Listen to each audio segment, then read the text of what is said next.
My name's Dan Snow and I want to tell you about History Hit TV. It's like the Netflix for history. Hundreds of exclusive documentaries and interviews with the world's best historians. We've got an exclusive offer available to fans of Timeline. If you go to History Hit TV, you can either follow the information below this video or just Google History Hit TV and use the code TIMELINE. You get a special introductory offer. Go and check it out. In the meantime, enjoy this video. History and our culture have come about because a lot of ordinary people have done some really terrible jobs. And our traditional Christmas is no exception. However dreadful it's been having to do all that shopping, however ghastly being stuck with your in-laws and your relatives' children, you can put your feet up and gloat, because there's loads of people who've had far worse Christmases than you'll ever have. Stand by to find out. About the gross inside job behind the Christmas roast. Disgusting, but strangely interesting. How slimy seaweed made Jane Austen's table festive, and why Panto relied on dangerous chemistry. Welcome to the worst Christmas jobs in history.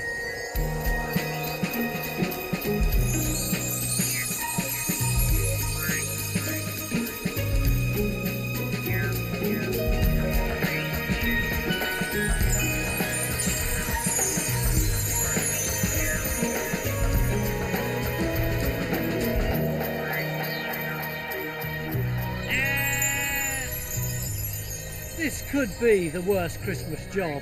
Shepherds abiding in their fields, watching their flocks by night, when lo, an angel appears and they all go off and see the baby Jesus. It's the most famous part of the Christmas nativity story, but funnily enough, it proves that Christmas didn't happen in December, because December is the rainy month in Judea and all the flocks are taken in for the night. So if the shepherds were good Jewish boys, they would have all been tucked up asleep in bed, listening to the Romans celebrating their midwinter feast. The Roman feast of Saturnalia lasted from the middle to the end of December. They gave each other presents, they stuffed down food, they drank till they were sick, and they nursed monumental hangovers. Saturnalia was so popular that when Christians tried to get people celebrating Jesus' birth in March or April, it never caught on. That's why they tacked their religious feast onto this older pagan booze-up. So next time you're at the office Christmas party and someone starts bleating on about this not being the real spirit of Christmas, tell them they're wrong. Shoveling down food and guzzling booze is the original spirit of Christmas. This one for me? Yes. Cheers. Was it the Romans who actually invented binge drinking though? They drink an awful lot at the Saturnalia. It's a time they're very luxurious. They eat a lot and then they drink a lot. But also in the 1st century AD, they developed drinking on an empty stomach for the first time. Could they hold their liquor? No, and we have plenty of information about people being sick, people throwing wine cups at parties, and also in wall painting we find images of people throwing up, right, aided by slaves often. And it's throwing up that's central to our first worst job, which used to take place in the Roman dining room. And by an eerie coincidence, we actually happen to have a Roman dining room right next door. Welcome to the world of the puke collector. Come here. Good Lord, a room full of Roman revellers looking remarkably like the people in the pub next door. Roman wine was deadly stuff. When the party really got going, the slaves, who I'm calling puke collectors, had to run around clearing up. Other than that, it was pretty much like our Christmas lunch, right down to the party hats. Fiona, what is that hat? It's a Frisian cap. A Frisian cap? Did women wear them too? Oh, yes. And what do they signify? They signify liberty. They're the cap given to slaves when they're freed. But at the Saturnalia, everybody wears them because it's the idea that this is the time where the poor and the rich and even the slaves will sit down with their masters. And everybody is equal for, let's say, about a week of the year. So Eric doesn't have to be serving all night? Well, this household obviously aren't playing the egalitarian game because not every Roman household does that. So at the Saturnalia, so he's having to stand up, he's still having to work. Eric, this is an egalitarian household. You can sit down, mate. I'll do your job. Thank you very much. John, have you got one of those caps? Sure. Can you hold my... There's a common belief that Romans had a room called a vomitarium where they used to throw up. Sadly for me, it's not quite true. Hang on. Dave's chucked up. That's disgusting. You're the slave, so you've got to clear up. He's not going to do it. Of course I have to clear up. This is a worse job, isn't it? Do we actually know that slaves had to clear up the sick at parties? We know this quite clearly from literary writers. Seneca's letters are particularly rich on sort of condemning the excess of drinking and eating, and also the excess of having your slaves do everything for you, even clearing up puke. Puke collectors had to be prepared to do anything. To their masters, they were human tools who had to be invisible. There are some things you can't do. You can't laugh at their jokes, you can't hiccup, you can't sneeze, you can't cough, or they're going to beat you. And even in some households, such as the freedman Trimalchio's house, he goes for a pee, he washes his hands, and he might dry his hands on your hair. Claire, you're not going to throw up as well, are you? No, I hope not, because women who threw up were considered loose women, possibly adulterous. You hold on to it then, mate. How many days a year did I have to do this? It's a 365 day of the year job, because you're the slave, they don't have dinner without you, so you have to do it. At the Saturnalia or our Christmas, you might get extra food. Even the meanest master would give you extra wine, so you do get something. This is quite foul, right? Just about mop that up, don't you think? Yeah. But you get free food, which can't be too bad, and these olives are actually rather nice. But however bad this job might have been, at least it was indoors. During the festive season, some jobs were much worse. Actually, Claire, you do look a bit green.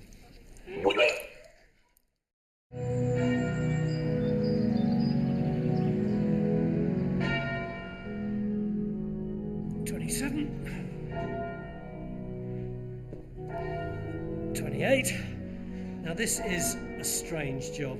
Someone has had to do this every Christmas Eve here in Dewsbury since the Middle Ages, and it gets harder every year because this isn't ordinary bell ringing.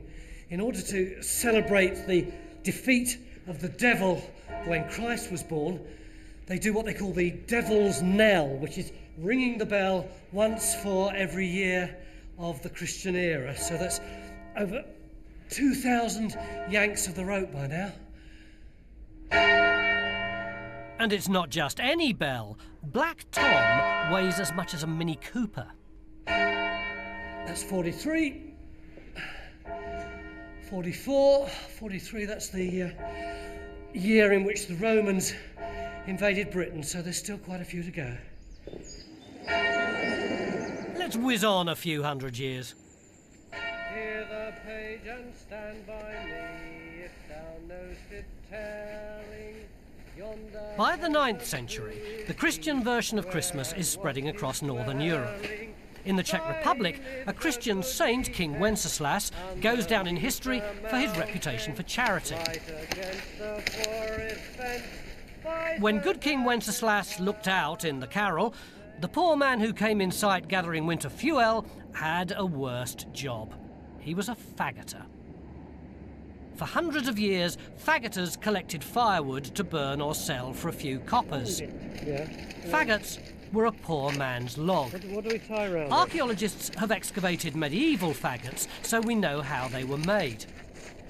Bundling the twigs made them slower to burn. But tying them with freezing fingers is a painful business. Very good. My very first faggot. Can you help me get it on my back? Yeah. I know this must look like there isn't much to it, but actually, once the enclosures happened and the land that everybody could go on was suddenly under private control, this became a very difficult job, because either you had to take the risk of going onto somebody's land and getting caught, or else you bought it off the landlord. Where's my arm going? In which case you paid over the odds for it. Yeah. Okay. Or else you got it on the black market. And there are stories of people actually being sent to Australia, to the penal colonies, just for collecting faggots. So, maybe in the early Middle Ages it wasn't so bad, but after a while it became something that was very, very scary to do. See you later, Harold. Yep. In his master's section, where the snow lay tinted, he was in the very top that the fate had written. 1420, 1421. We're now in the Middle Ages, and that's when we get the first recorded Christmas carol. Not Good King Wenceslas, it was one about a boar's head, because in the Middle Ages they used to eat boar's head at Christmas. But of course, in order to eat a boar's head, first of all, you've got to catch your boar, and that meant more worse jobs.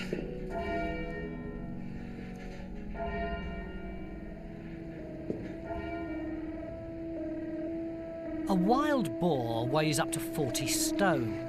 It can run at 30 miles an hour and leap a 4-foot gate. When threatened, it's fearless. Its razor-sharp tusks can kill and maim. And it's recently returned to the woods of Sussex. In medieval times, you had to catch this king of the forest for the Christmas feast, but it was cold, dangerous work. Unarmed peasants were sent out in all weathers to track them, then lure and drive them from dense thicket towards their heavily armed masters. Luckily for me, boar are also extremely shy, so I had the other authentic medieval experience, trudging around for hours expecting the worst, but seeing nothing but snowy prints. But even once the boar was caught and killed, the worst jobs were just beginning. The ceremonial head had to be prepared by the cook's assistant in the grim world of the medieval kitchen. Right, so this is our Christmas celebration. How do I get all this stuff off? We're going to have to burn it off. You can't cut it off. What, over the fire? Well, you're going to put it over the fire on the spit, or you're going to take it outside and you're going to bury it in straw and set light to it. Are we going to do that now? I don't think so. Oh, you are joking. This is our authentic medieval reenactment. Are we really going to do it like this? So what do I do? You just get the torch alight. Yeah. Oh, sorry. Go on. That was a surprise. Right. Yeah. Okay, now you're going to take the hand there and you're going to get the bristles down that way and you're going to scrape it. Scrape it hard. Why do I scrape it? Because you want to get all that burnt stuff out of the way. Oh, it's like giving someone a haircut, isn't it? Yes. Slightly more effective and quick there.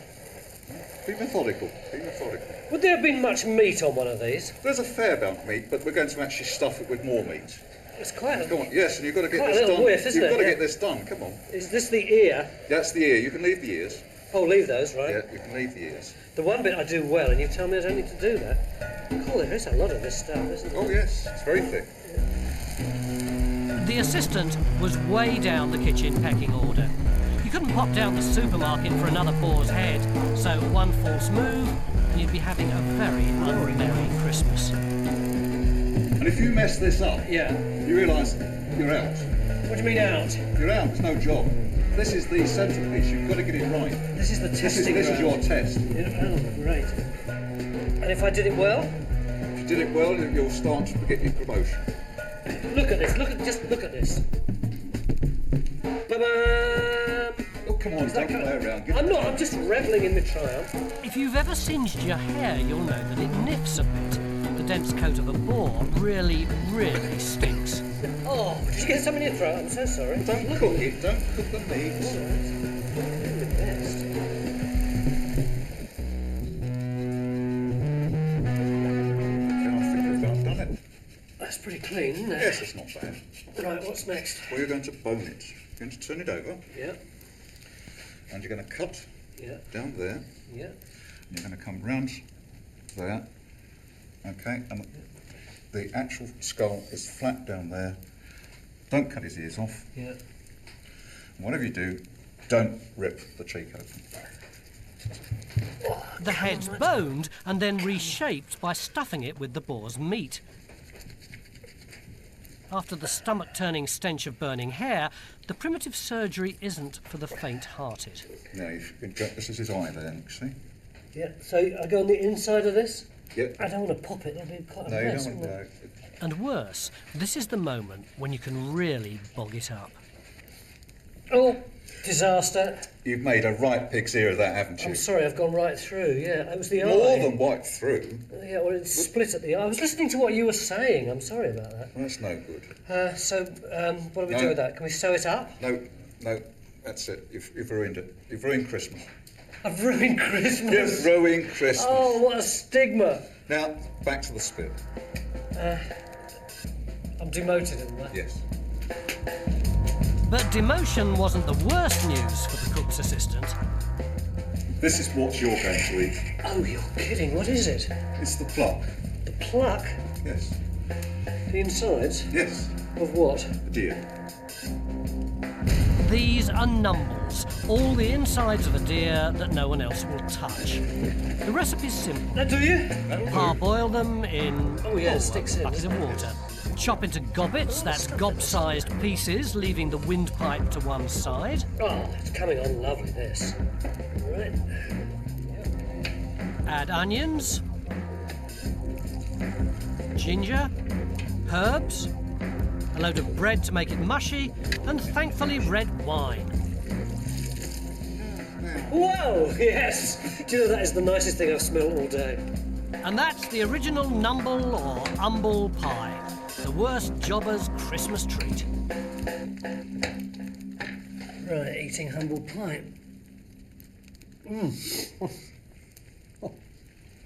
You got an enormous alcoholic hit with red wine. It's all right, isn't it? But it's all right if you like liver and lights and heart and stuff. Oh, beautiful. Luckily for me, we had a spare boar's head. The cooked head is finished off by making it look lifelike. You rub it with a dubious mixture of lard and soot. So let's find out what the nobility feasted on. Right, here we go. I've got very sooty fingers. I don't fancy that.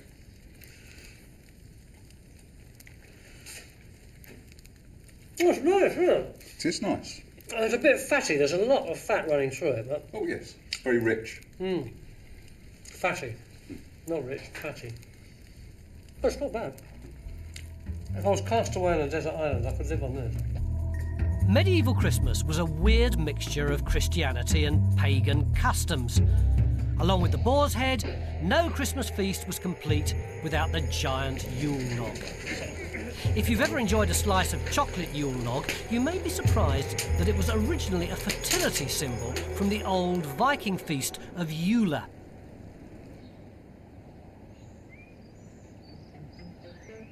The Yule log had to burn throughout 12 days of feasting, so they needed the biggest tree in the forest. This meant there was a worst job attached. The Yule log fella had to set off in the harshest midwinter weather to take on his toughest challenge of the year.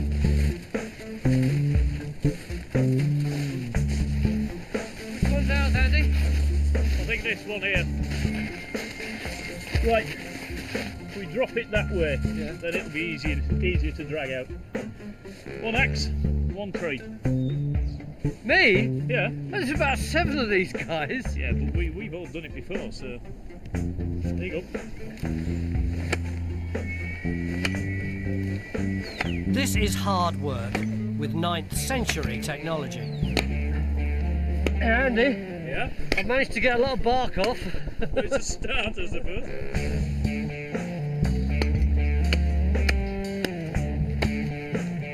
After half an hour, my initial enthusiasm had melted away in a large pool of sweat. And this was pine. With oak or ash, your Yule log could be twice as thick as this, weighing several tons. Yes! Oh, look at that! Excellent! Oh, what a satisfying feeling. Even once the tree's down, there's more hard slog, trimming scores of branches. Fortunately, this time, my fellow Vikings joined in.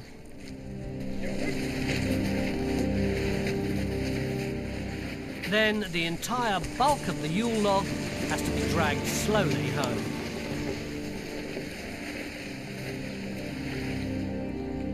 Yule time, it was the death of the old year, and the new year was going to be born. And that's the reason you needed fertility. So you went out into the forest and you found the largest log you could see, the largest tree, and you cut it down. So the log itself is a fertility symbol? Yeah, yes, a phallus symbol, I think, yeah. And it needed to be green because it should contain the juice of nature. During Yule time, you needed to drink. You drank to Odin, you drank to Frey, and you drank to Njord, which also was a fertility god. And you were dependent upon these gods to get a good harvest for the next year. Andy, what do you think the blokes were doing? These guys have been up since first light. They've worked all day. They've probably not eaten hardly anything. So now it's food and beer and warmth. It's just like Christmas nowadays, isn't it? Yeah, it's exactly the same. I mean, it's just, this is the place to be. It's as simple as that, especially after the day they would have had.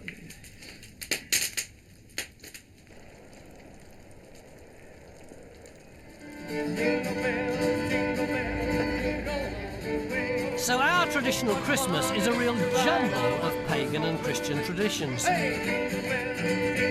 the 17th century, the Puritans grew more and more suspicious of this festival, which smacked of magic and superstition. 1644, 1645, 1646. And after the Civil War, Cromwell and the Puritan Parliament decided to ban Christmas. The Puritans hated Christmas. They called it the heathen's feasting day, the superstitious man's idle day, Satan's working day. Evergreens were banned and Christmas puddings. They shut down the churches. Even humble pie was forbidden, which was probably just about the only plus. And on December the 25th, all the shops had to stay open. Come on, open up!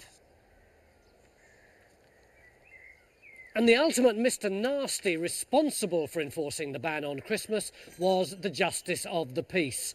Robbing people of their Christmas celebrations was not only unpopular, it was highly dangerous. Because just as fast as the magistrates went round demanding that the shopkeepers open up, so mobs of workers and apprentices followed behind them, insisting that they close them again. In 1646, in Bury St Edmunds, there was an armed confrontation between a crowd of youths with clubs with nails in them and a few JPs and constables who ended up defending one solitary shop for the whole of Christmas Day. Now that really is a worse job.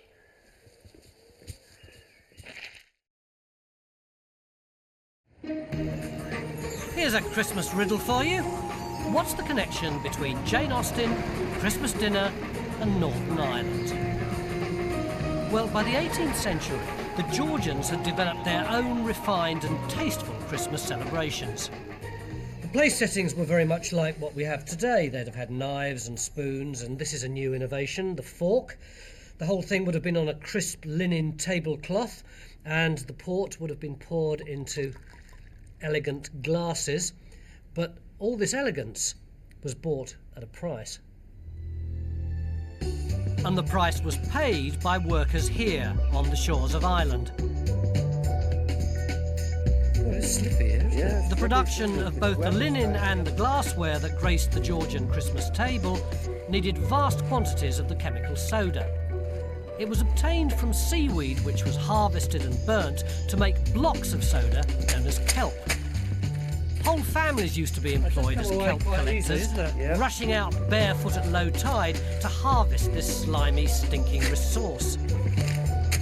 You only had a few hours to get at the seaweed, and the bad news is that it took 20 tons to make 1 ton of kelp. Do you know it's full? Yeah, it looks quite heavy. 1, 2, 3. Well, you're propelled along really by the weight of the stuff.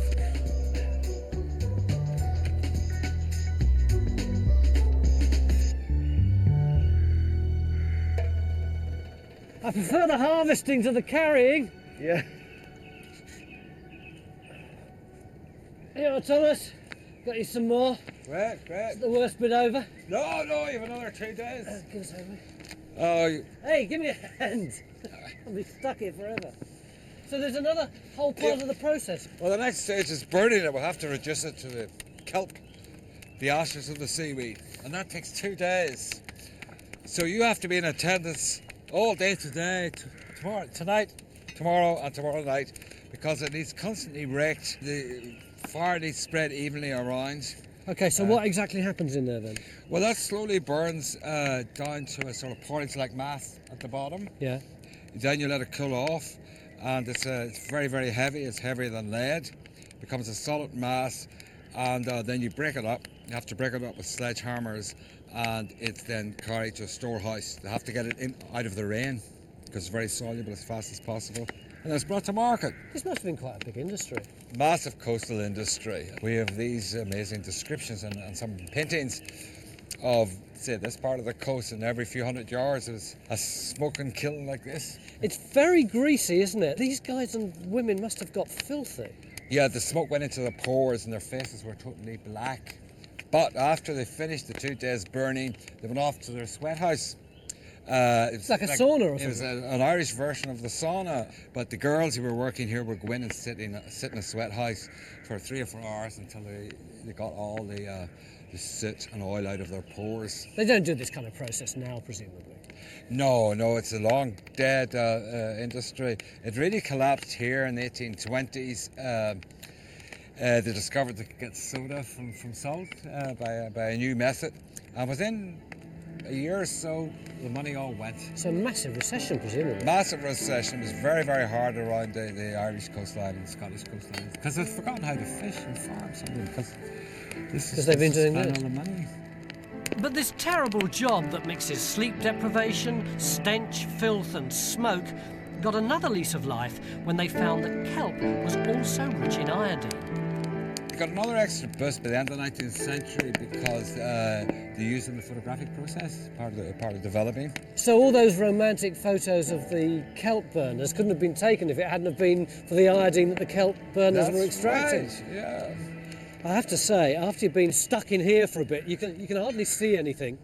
It is so... It's like a really greasy oil that gets in your skin and gets in your nose, and it doesn't have stink of rotting seaweed.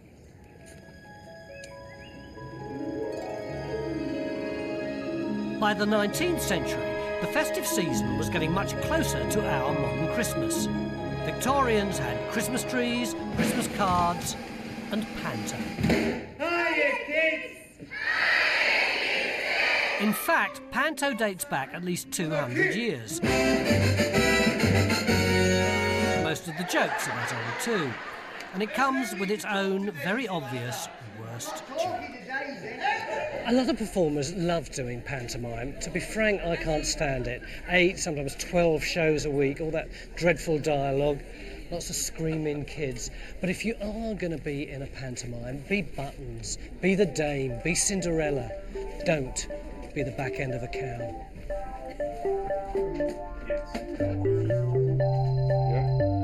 Yeah. The downside's obvious. It's hot, sticky, dark, silly, and anonymous. And for the back end, it means you spend your working life bent double with your nose pressed into a colleague's bottom. In the Victorian age, actors like Johnny Fuller specialised in playing animals. They transformed themselves into spookily man-shaped poodles, pussycats, even monkeys. Come on, Annie, come, don't be shy. There's a good girl. Oh, I say it, she's isn't she beautiful? But at least at the back end of a cow, there's no danger, unlike the worst job backstage that gave us our modern panto experience. If you want to get all your laughs in a modern pantomime, your first priority is to be seen. The stage needs to be bright and attractive and well illuminated. And that hasn't always been the case. Up to the beginning of the 19th century, this is the kind of light that you'd have been lit by on a stage. It's dull, it's flat, it's gaslight. You can see my gut better than you can see my face here, can't you? If I wanted to be brightly lit, I needed to be in the limelight. Right, that's limelight. What exactly was it? Well, it was the burning of calcium oxide in a very intense flame. And when did the job of limelighter begin? Well, famously, the first recorded instance in many ways was a production of pantomime by the famous actor-manager William Macready in the Theatre Royal in Drury Lane in 1827. How was the process of lighting by lime discovered? Well, it was a chap called Goldsworthy Gurney who was an inventor, and he invented a blowtorch, which became the Gurney torch, which used hydrogen and oxygen for a flame. And I suppose he was messing around with this thing, wondering what to do with it, and he found that when he played the flame on a lump of lime, it gave this intense white light. You're going to show us what that light's like? Yes, indeed. Can we get this customer? So, yes. So did the whole process of lime lighting develop? It did indeed, yes. It started with just flooding the stage with this new light source, which was 40 times brighter than the gas equivalent. And then they decided, or they found a way of controlling it by putting a lens in front of it, and it became a much more precise instrument, a bit like today's follow spots. Where did the limelighters stand? The limelighters operated from the wings up to the side of the theatre. Right, you ready?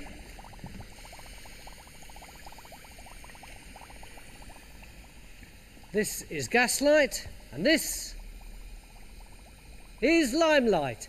Just a week or two ago, me poor old Uncle Bill. Ooh. Neil, you've never seen limelight before, have you? I haven't. That was quite amazing. I don't think you're going to be disappointed now. Okay. Why was lime lighting such a bad job? Well, because you were using hydrogen, which is really very flammable, and oxygen. And in fact, to get the hottest flame, you needed 2 volumes of hydrogen and 1 volume of oxygen. So where's the lime? The lime is here, this little thing here. And the lineman's job was to keep the lime in the hottest part of the flame. Just by adjusting those levers? Just by adjusting the levers, and the lineman has to keep the ratio of the 2 gases in that 2-to-1 ratio all the time. Now, we had the separate gases in the cylinders. They, of course, had them in gas bags. But can you imagine mixing the hydrogen and the oxygen? That was really asking for trouble. That was really an explosive bag of gas. And of course, you'd see an hour or so before curtain up in the West End, coming down the Strand, men with bags of hydrogen and oxygen on their shoulders. And if you were to bump into them with your cigar or your pipe, you'd certainly know about it, I think. Did this stuff ever get out of control? It did. I mean, the Theatre Royal in Edinburgh burnt down in 1875, and although we don't think the lime started it, it certainly helped it on its way, because they had gas chambers underneath the building. Nevertheless, these limelighters were putting their lives at risk for showbiz. So now, ladies and gentlemen, for your delectation and delight, we 3 will demonstrate for you the trials and tribulations of the humble limelighter. Gentlemen, please.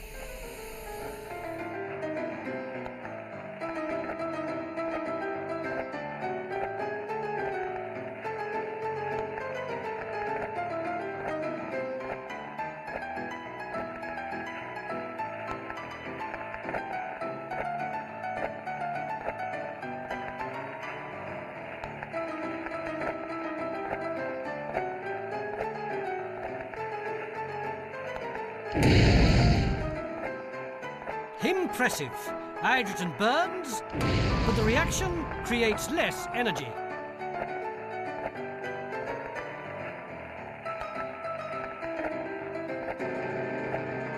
But add oxygen in the ratio of 2-to-1 and observe.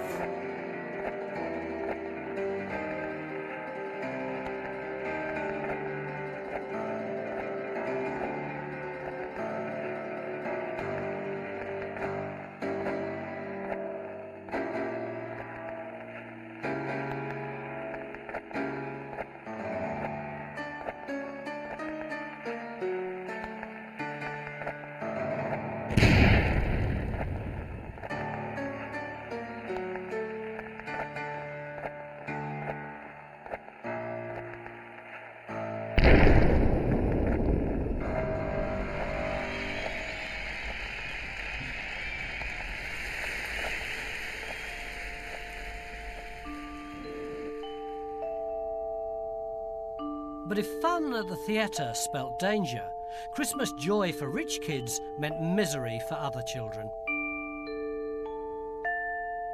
Toy makers were the poorest of the poor, and the hardest life of all was that of the doll maker.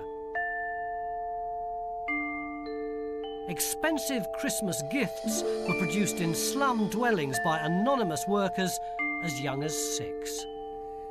Gilly, it's extraordinary in here. It's like a dream.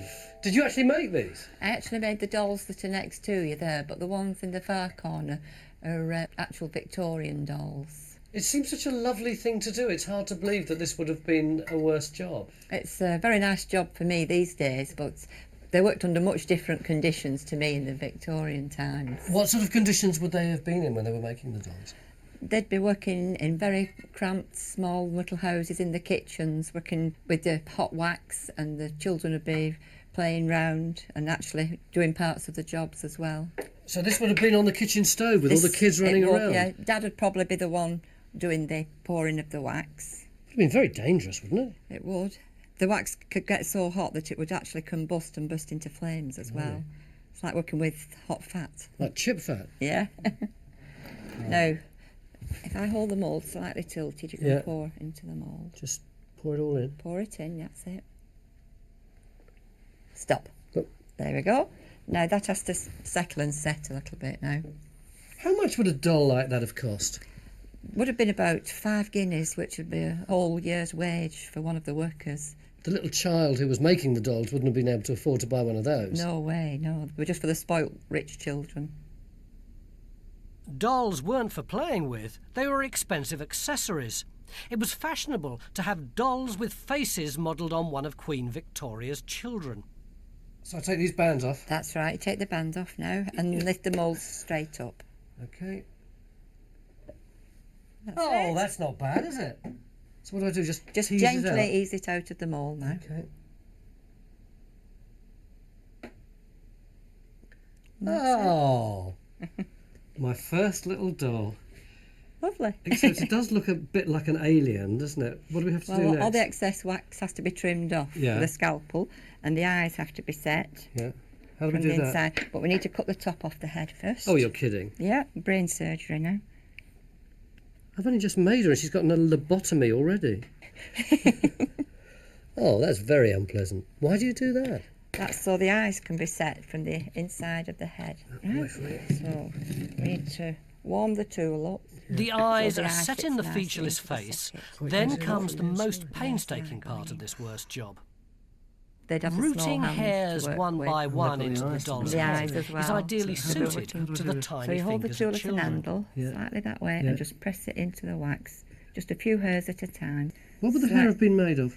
They used to use human hair mostly on the heads, but it could be diseased the hair because they wouldn't sterilise it as today. So it could be from a dead child that died of something awful, and then they'd be working with this hair on the doll. What's worse is that the horse hair they used to stuff the bodies carried tuberculosis. It's really fiddly, isn't it? Yeah, very strange. Imagine doing that on the whole head for hours and hours at a time. It'd strain your eyes, It wouldn't would really. And working on when you come to the costumes, each one of those holes is actually stitched round, and there'd be yards and yards of the fabric done like this to make the clothes. And each little bit would be stitched by hand, and the lighting would be even more of a strain on their eyes. So, in the spirit of worse jobs, we put out our filming lights. Oh, that's ridiculous. I can't see anything at all. What would have happened if they'd mucked one up? They'd just have to be scrapped. They wouldn't be accepted by the toy shops if they weren't up to standard. So they won't get any money at all then, after all the long hours. Presumably, this was the worst part of the job. Not really. It gets even worse with the painting and the colouring. Then you've got the lead in the paints, and if they were licking the brush to get a nice fine point, they'd be full of lead paint. And then there was the arsenic in the colouring as well. And at the end of the day, these poor little kids wouldn't have earned enough money to have a doll of their own. No way, no. They'd be lucky to even get a Christmas dinner. And talking of Christmas lunch...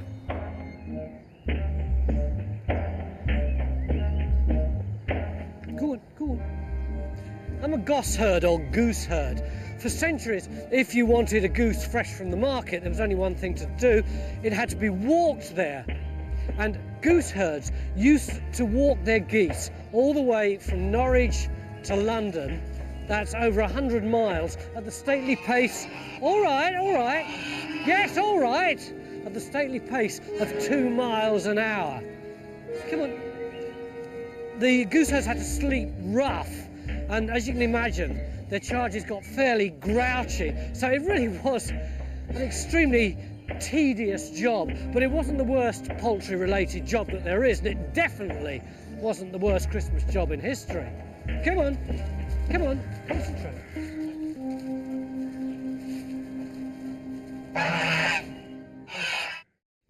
I've been looking at some of the worst jobs in Christmas history, but which job is the very worst? Puke collecting was disgusting, but it didn't have the risks of Victorian showbiz. And even kitchen boys got their humble pie. No, for me, the very worst Christmas job of all has to belong to a woman. After all, it is women who bear the brunt of Christmas. It's them who peel the sprouts and wrap the kids' presents and try to keep the warring relatives apart. But imagine trying to do that after a grim month in freezing conditions, making sure that the rest of the nation has got something to eat. Without the job of turkey farmer's wife, we wouldn't have the traditional Christmas dinner. We eat 10 million turkeys every year. Most production today is mechanised, but some free-range farmers still prepare the turkeys like they used to. The farmer's wife had to face the job of pulling the guts out of hundreds of turkeys. But first, they had to take off the feathers in choking dust that was literally plucking hell. Dave, unless my eyes deceive me, you're not a woman. Was preparing the turkeys a woman's job? Yeah, my grandmother used to do this, plucking the turkeys, all her life. They used to do 400 or 500 at Christmas. So you sling it over your knee like a banjo? Yeah, you can do it however you like, but I normally start on the neck. Yeah. And the more you can pull out, the better. Right. But you've got to be very careful not to tear the breast of the bird. Yeah. And some areas of the bird you can go hammer and tongs, and other areas you just take it nice and steady. Cool, I tell you what, there's a load of feathery dust coming off this bird. Yeah, it is. You'll be finding feathers for weeks after. All the little downy ones that get right up your nose, and then you've also got the problem of your fingers get sore after a while. Yeah. And if you're doing a lot, they actually start to split. Really hurts your thumb after joint a while, just there after a while. You really know it, and you're using different muscles you wouldn't use the rest of the time of year. So. Hey, look, it's coming off, isn't it? That's it. But this is what you're trying to avoid. Oh, torn a bit of skin. The big rip. Yeah. So what would happen if I presented a plucked bird that looked like that?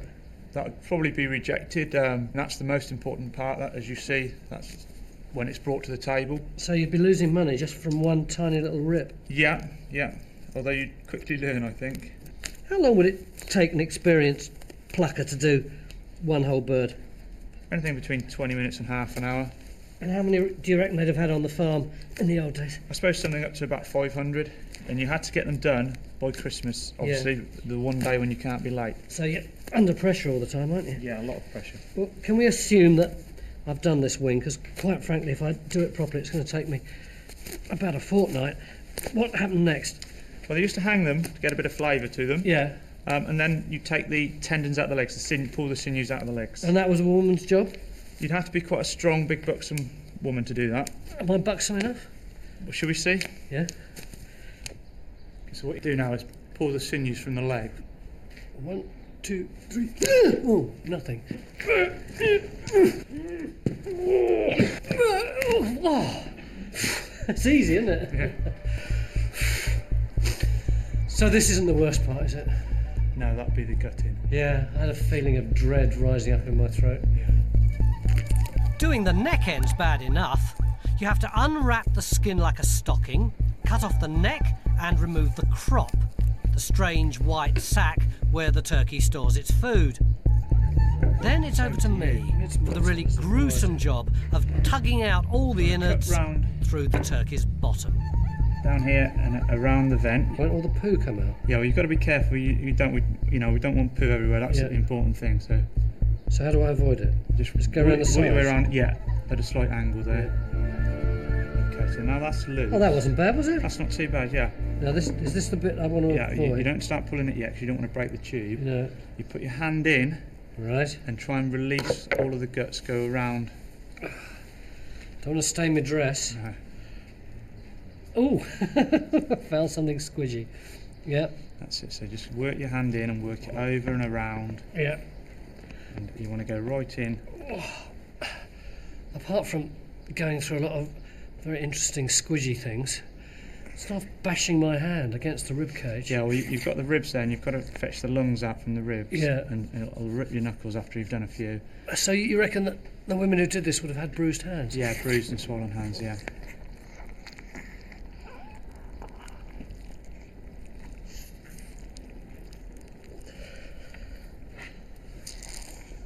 Hear that? Yeah, that's it. That's not bad, is it? That's pretty good. Now, what do I do with this lot? We can't throw it away just yet because Yeah. we need a few things from it to go with the giblets. Yeah. So we need the heart.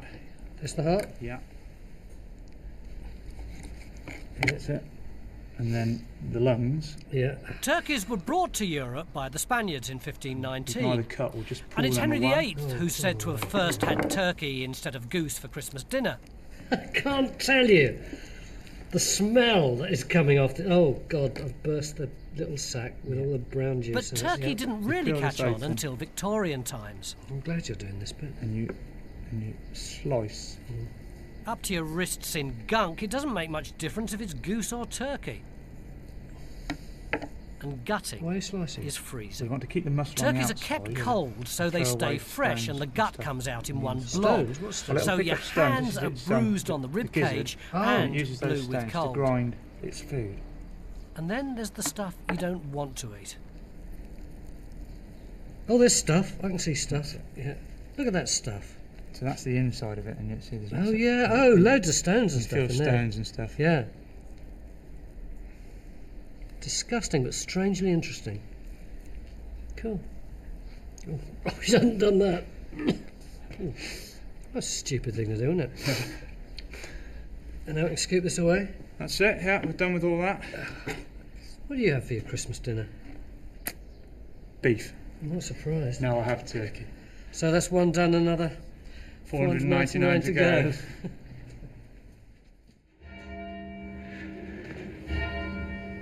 1,978, 1,979, 1,980, 1,981, 1,982, 1,984, 83, 1,883.